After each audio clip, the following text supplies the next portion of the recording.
So the ZBrush 2021 preview just dropped, which is pretty awesome. It's got cloth, it's got dynamics, it's got ZModeler updates. It's got a lot of people very excited. I have to say personally, from me, the ZModeler updates are the most exciting part, but this cloth stuff here, where you can see there's thickness to this cloth, it doesn't intersect itself, it's using dynamics. Not quite sure how they're animating that. And these interactive cloth brushes seem to affect each other, so they seem to interact quite well together. You know, generating dresses and clothes the way you normally do in ZBrush, you know, it's kind of cool with this.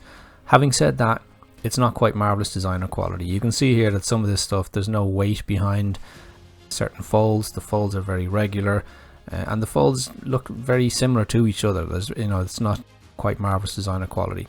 Marvelous Designer though is $50 a month. You know, it's an expensive piece of software. They've been doing this for at least 10 years. Their tool set is huge. They've got elasticity, they've got pinning, they've got, you know, all kinds of different things that you just don't have here, and you're not going to have in the very first pass. But this is great for a free very first go at cloth. You know, this is awesome. It's awesome to get.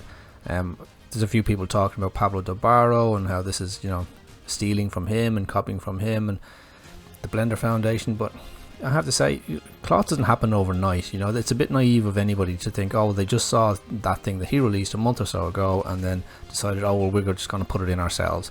This has obviously been a long time in development. It's not something that happens overnight. There may have been a white paper recently which allowed everyone to start doing this a little bit easier, but whatever it was that caused this to happen, there's obviously a focus on cloth at the moment in the industry, and that's great for everyone, because, you know, free upgrades in ZBrush means that we're all getting this for free. So as far as copying goes, everybody copies everybody. That's how things have been and always will be.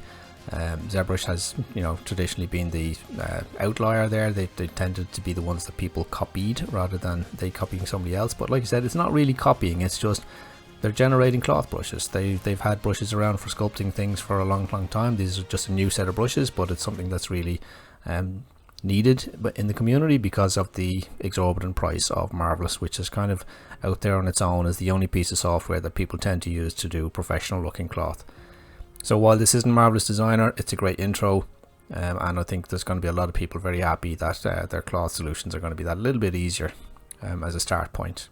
These cloth brushes seem fairly rudimentary at the moment, but they're going to come a long way. The real-time micro poly is kind of cool. I love the fact that they've got so many presets. You know, it's really nice to see that you don't have to go off trying to invent all of these yourself. There's an awful lot there that you can just take inspiration from to create new ones, which is kind of cool. And let's be honest, combining it with cloth dynamics is going to create a really robust set of cloth creation tools, which is very welcome. Fiber mesh with dynamics, I'm not sure what this is ever going to be used for. Even the Unwell doll with dynamics, I'm not quite sure where the uses of this are going to come in as being particularly handy, but I'm sure the community at large is going to come up with something creative that's going to make everyone think, oh god, why didn't I think of that? So that's kind of cool.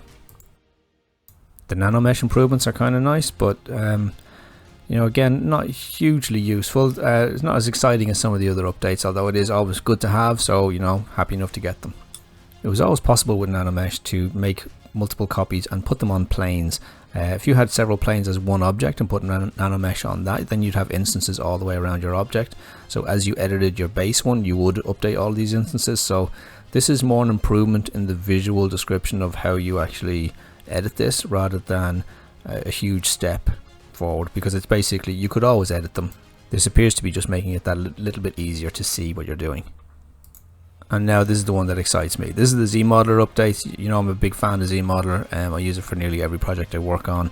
I'm loving the fact that you can now extrude edges without having to have thickness to them, which was always the case before. That's a huge step in the right direction and allows for the likes of retopology, which is going to be pretty cool as long as we can snap to the surfaces, which I'm assuming is going to be a thing.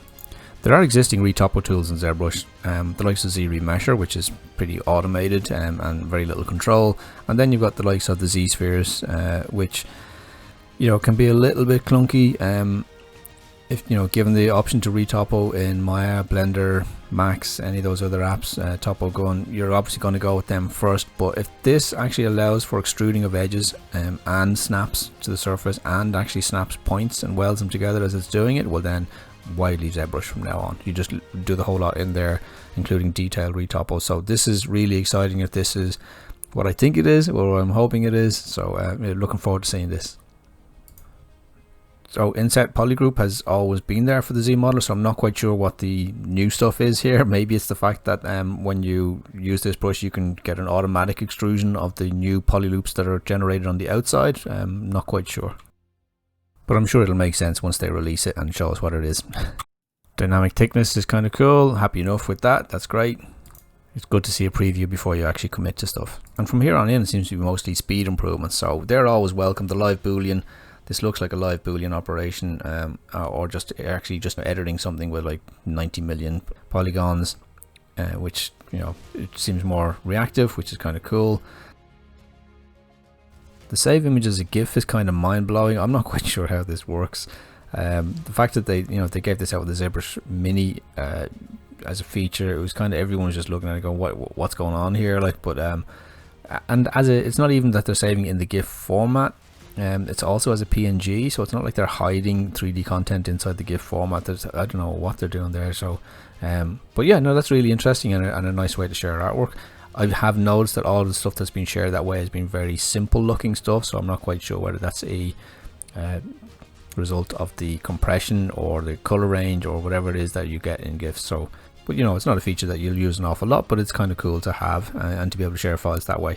So yeah, like I said, really exciting update. For me, the coolest part is actually the ZModeler updates rather than the dynamics, which are kind of, I'm struggling to see uses for them, but you know, I'm sure they'll blow us away with some samples of stuff that makes the whole thing seem really, really useful.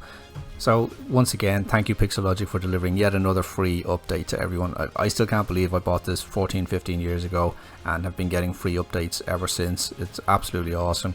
The more other companies like Adobe and Marvelous, you know, and Autodesk especially keep doing the money grab and taking stuff off everyone every month, the more it makes you appreciate companies like this who really do put their users before profit.